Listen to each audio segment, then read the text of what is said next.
எமிதீப்ஸ் audio நாவல் வாசகர்களுக்கு RJ ஆனந்தியின் வணக்கம். வாருங்கள் கேட்டு மகிழலாம் குடும்ப நாவலான கண்ணாம்பூச்சியாடும் பட்டாம்பூச்சி. அத்தியாயம் 53. லண்டன் யாஷின் அறை. மதியம் 3:45. மின்னஞ்சல் ஒன்றை அனுப்பி முடித்த யாஷ் நெட்டி முறித்தான் உடலை லெஃப்ட் ரைட் என்றசைத்து. அதுவரை மேக் கணினி திரையில் இருந்தவனின் பார்வை யதார்த்தமாய் மனைவியின் டெஸ்கை குறிவைக்க ஆளில்லா அறிகுறியே. அதற்கு காரணம் பல்சின் மேஜை மீதிருக்கும் கண்ணாடியிலான தாவர குடிவையே. தினமும் அதில் பூக்கள் மாறுபடும். மங்கையவள் ஆபீஸ் வர. அப்போதைக்கு கண்ணாளனின் கண் கண்ட அலரோ தலை தொங்கி கிடக்க உணர்ந்து கொண்டான் ஜிஎம். அவன் ஆயிலியின் பாதங்கள் இன்றைக்கு அலுவலகத்தை மிதிக்கவில்லை என. உடனே ஆபீஸ் சிஸ்டமை செக் செய்ய அம்மனியோ 2 நாட்களுக்கு லீவு. காரணமோ பட்டமளிப்பு விழா. அகமுடையாளின் அகமறிந்ததால் கண்டிப்பாய் அழைக்க மாட்டாள் என்றறிந்தவனோ அதன் காரணமாக அன்றைய சண்டையையே நினைத்து கொண்டான். பர்கரை விட்டடித்தவனுக்கும் சம்பவ நாளின் இரவு துளி தூக்கம் விழிகளை எட்டி பார்த்திடவில்லை. கட்டியவளை நாகரிகமாக நடந்து கொள்ள சொன்னவன் மறந்துவிட்டான் அவனின் அநாகரிகமான செயலை. அப்போது வெளியில் எப்படி தாங்கிடுவாள் தாரமவள்? மற்றவர்கள் முன்னிலையில் கணவனவன் வாங்கிய உணவை முகத்தில் விட்டெறிந்து போக, அதே வேளையில் அவளும் எப்படி ஸ்ரீராமனை சந்தேக கண் கொண்டு வினவிட முடியும்? இப்படியே அறிவும் பகுத்தறிவும் மாறி மாறி வாக்குவாதம் கொள்ள மனமோ மாசில்லா கண்ணாட்டியின் காதோரம் இதழுரச கட்டியணைத்து கிடந்த சம்பவங்களை அசை போட்டு வெம்பியது. உடலுமே அதற்காக தனியா சூடு கொண்டு ராவெல்லாம் அனத்தியது. எல்லாவற்றிற்கும் முற்றுப்புள்ளி வைத்திடும் விதமாக பல்லவியின் பட்டமளிப்பு விழாவின் போது அவளை சந்தித்து இன்ப அதிர்ச்சி தருவதோடு மட்டுமின்றி கேஸை வித்ட்ராவ் செய்த உண்மையான காரணத்தையும் கார்கியிடம் சொல்லிட நினைத்தான் யாஷ்.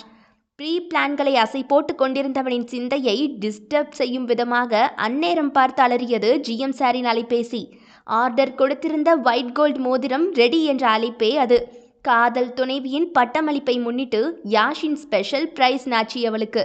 அதேபோல் பூங்கொத்து ஒன்றிற்கும் ஆர்டர் கொடுத்து அலைபேசியை வைத்தவனால் மணவாட்டியின் டெஸ்க் பூக்கள் வாடியிருப்பதை காண முடியவில்லை. உடனே அழைத்தான் ஆபீஸ் கிளீனிங் ஸ்டாஃபை. புதிய மலர்களை வாங்கி வைத்திட சொன்னான். இனி பல்லவி வராத நாட்களிலும் அக்குடுவை பூக்கள் மலர்ந்தே இருக்க வேண்டுமென்று இன்முகத்துடன் சொல்லி அனுப்பினான். வேலைக்கார பெண்மணிக்கு முதலில் பணம் கொடுக்க மேஜையின் இழுப்பறையை இழுத்தவன் அதை சாத்திட போக புதியதொரு வாழ்த்து அட்டை அங்கிருப்பதைக் கண்டான்.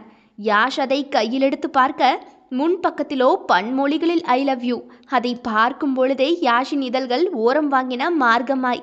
உள்ளே திறந்து பார்த்தாலோ எல்லாம் காய்ந்த ரோஜாக்களின் இதழ்கள். டக்கென்று மனதில் ஒருவித பரவசம் தோன்றியது யாஷுக்கு.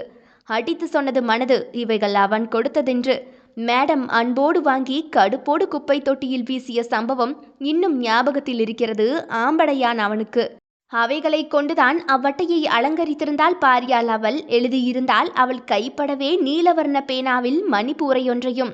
மன்னிச்சிருங்க, தப்புதான். அன்னைக்கு நான் அப்படி பேசவோ நடந்திருக்கவோ கூடாது. எப்போவுமே யார்கிட்டையும் உங்களை விட்டு கொடுத்துறாதுன்னா எப்படி அன்னைக்கு என்கிட்டயே உங்களை விட்டு கொடுத்தேன்னு தெரியல. அந்த நேரம் உங்கள் மனசு என்ன துடிச்சிருக்கும், எவ்வளோ வலிச்சிருக்கும். அதையெல்லாம் கொஞ்சம் கூட யோசிக்காமல் நான் எப்படி அப்படி உங்களை சொல்லலாம்? அது தப்பில்லை, நீங்கள் பாவம் இல்லை. மன்னிச்சிருங்க ப்ளீஸ்.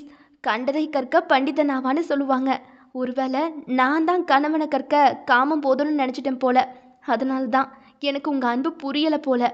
புரிஞ்சிருந்தா உங்கள் மனசை நான் உணர்ந்திருக்க மாட்டேனா? என்ன சொன்னாலுமே விட்ட வார்த்தையை திரும்ப பெற முடியாது. இருந்தாலும் கேட்க வேண்டியது அப்படின்லாம் சொல்லி இதை நான் கடமையாக்க விரும்பலை. ஏன்னா இது பண்ண பாவத்துக்கான பிராயச்சித்தம். நீங்கள் என் வாயால் கேட்கணுன்னு ஆசைப்பட்ட வார்த்தையை நான் இப்போ எழுத்தால சொல்கிறேன், கேட்டுக்கோங்க. I love you Yash. பெதும்பை பல்லவியின் மன்னிப்பிற்கான விளக்கவுரையை படித்து முடித்தவனின் காதில் என்னவோ அந்த ஐ லவ் யூ யாஷ் மட்டும் பல்சின் குரலிலேயே ஒலித்தது. உடலை இருக்கையில் வசதியாய் சாய்த்து கொண்டவனோ காதலி எழுதிய காதல் வியாசகத்தை நெஞ்சோடு சேர்த்து இறுக்கி அணைத்து கொண்டான். தலையை பின்னோக்கி சாய்த்து வில்லோசனங்களை இறுக்கமாய் மூடிக்கொண்டவனின் இதயமோ ஐ லவ் யூ யாஷ் என்ற காதல் சாசனத்திற்கு பக்கத்தில் பாவையவள் பதித்திருந்த இதழ் முத்த சுவட்டின் ருசியை மென்மையாய் உறிஞ்சி சிலிர்த்தது. பல்லவியின் மீது யாஷ் கொண்ட கோபமோ தூபமாகி போனது. காதிலோ நிறுத்தாது கேட்டது தொடர் I love you Yash. GM சாரின் அதரத்திலோ நாணம் இளைந்தோடி ஆளானவனை சிவக்க வைத்தது.